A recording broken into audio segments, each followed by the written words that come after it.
Of bees, ones from China and Japan. But as I mentioned before, there are actually some hydrangeas come from America. I don't know if people have seen this one. This is one called Hydrangea Annabelle. It's become very, very popular. The Americans have been really breeding this one. It has these huge heads. As you can see,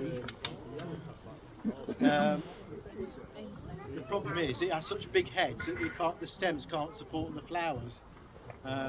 It's been bred that much to make it the flower so big. In actual fact, in the wild, it looked more like this, a bit like the macrophylla, where it's a lace cap with a few sepals around the edge. The plant breeders have bred out more of the infertile flowers and created the fertile flowers rather, and had a lot more infertile flowers.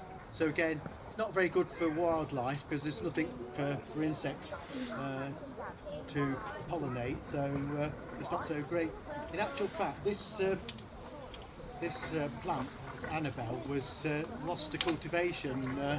It was bred about 1910 and then lost to cultivation until someone found it in the 1990s in a garden somewhere in America, and it's really been pushed. You see it everywhere now. It's in gardens, stately homes, posh restaurants, outside posh restaurants. It's a really, what should I say, trendy plant.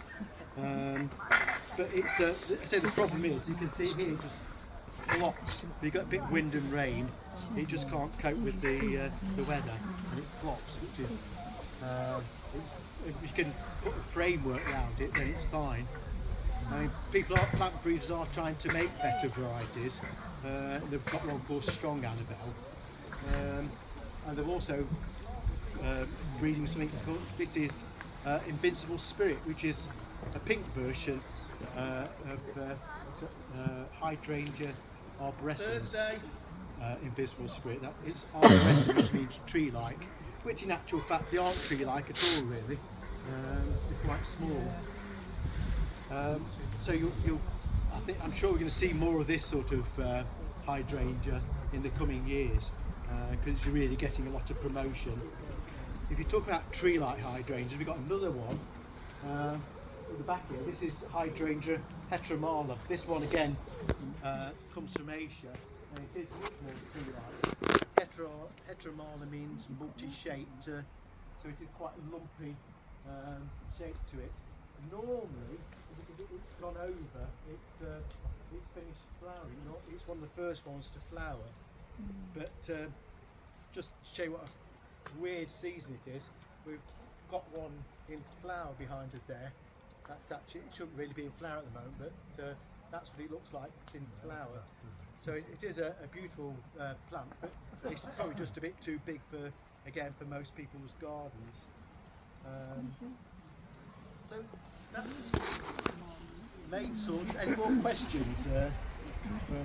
Because we're going to look at now at what has become a very, very popular hydrangea, on which we now hold the plant collection for. We have the biggest collection in the whole world.